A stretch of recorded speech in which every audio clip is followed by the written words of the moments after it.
Luc Bertrand est un agriculteur de Velaines-sur-Sambre, une entité de la commune de Sambreville. Son travail, c'est sa passion, sa vie. Mais ce cadre rural qu'il côtoie quotidiennement pourrait bientôt n'être qu'un simple souvenir. L'État belge veut en effet y implanter une prison. Voilà, c'est ici qu'on veut nous imposer le projet de la prison sur cette bonne terre. Vous êtes en pleine zone agricole.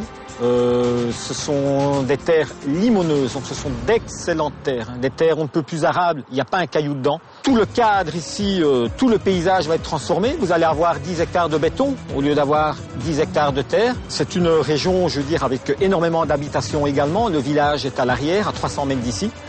Mais là où on se trouve, vous êtes vraiment dans une région, dans un terrain vierge de toute industrialisation. Luc a appris l'existence du projet de prison il y a quelques mois en voyant des personnes prendre des mesures sur le terrain. Un terrain qu'entretient sa famille depuis 3 générations.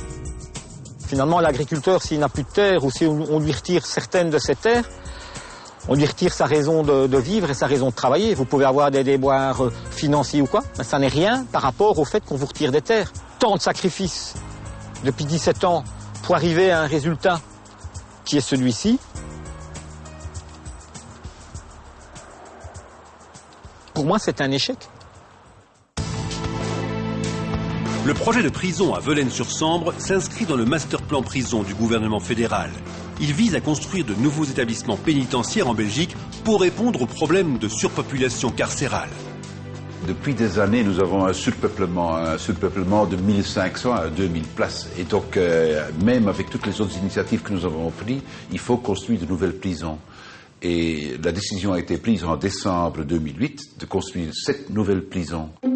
Pour les autorités, Velaines-sur-Sambre remplit les critères nécessaires à l'implantation d'un de ces sites pénitentiaires. Mais c'est sans compter sur la mobilisation des riverains. Réunis en comité, ces derniers espèrent bien faire échouer le projet. Pourquoi est-ce qu'on s'oppose à ça? Nous, en tant que riverains, évidemment parce qu'il y a des nuisances. Aujourd'hui, on a des nuisances sonores. Forcément, il y a 300 personnes là-dedans qui sont enfermées, plus des gardiens de prison, plus les allées et venues des visiteurs et compagnie. Vous avez des nuisances lumineuses. Forcément, la cour intérieure, le bourgmestre lui-même l'a admis, est éclairée en permanence, jour et nuit. C'est un stade de football qu'on va mettre ici, derrière nos maisons. Ma vie de tous les jours et celle de mes enfants, de mon épouse, des voisins, ne sera plus la même. Et je pense que si la prison arrive, je crois que la cohabitation sera totalement impossible. Depuis des mois, la mobilisation contre le projet de la prison à Velaines-sur-Sambre n'a cessé de s'amplifier.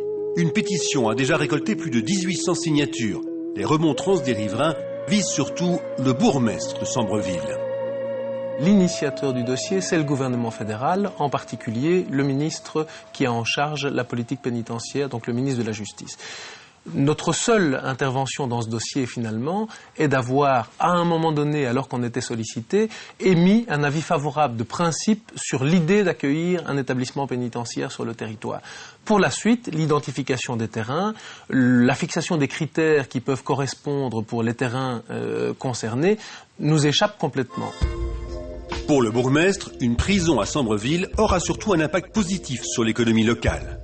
Quand on connaît 20% de taux de chômage sur son territoire, avec un profil de qualification relativement faible dans le chef des personnes qui sont au chômage, il y a là une réponse qui paraît évidente, de l'ordre de 300-350 emplois, puisqu'on le sait, la règle, c'est généralement un emploi pour un détenu. Ce sont des emplois qui sont pris dans une réserve du CELOR, Ce ne sont pas des gens de Sambreville qui sont prioritaires à venir travailler. Alors oui, il y a 300 emplois qui vont peut-être être créés, directement, indirectement, j'en sais rien, mais pas des Sambrevillois.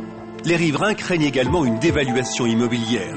Dans la rue de la Vallée, plusieurs habitants ont d'ailleurs marqué leur désapprobation de manière symbolique en mettant leur maison en vente. Beaucoup de gens, je pense, diraient moi je ne vais pas habiter à côté d'une prison. Il y aura toujours des gens qui viendront, mais la dévaluation par l'offre et la demande, elle est là. Une affirmation que conteste le bourgmestre. Si vous avez 300-350 personnes qui arrivent sur un territoire, pour y travailler, il y a forcément des raisons évidentes de s'y installer pour faciliter par rapport à l'emploi, et donc vous avez une demande en logement. Et donc, c'est la loi de l'offre et de la demande, forcément les maisons prennent de la valeur dans la mesure où il y a de la demande. Et cette bataille rangée entre les riverains et les autorités est bien loin de connaître son épilogue. La région wallonne doit encore donner son accord pour modifier l'affectation du sol qui se trouve en zone agricole. On n'accepte pas et on n'acceptera jamais. L'addition d'intérêts particuliers ne fait jamais l'intérêt général. Ça fait toujours l'addition d'intérêts particuliers. C'est un mauvais projet qui fait suite à un mauvais avis et qui deviendra un mauvais souvenir.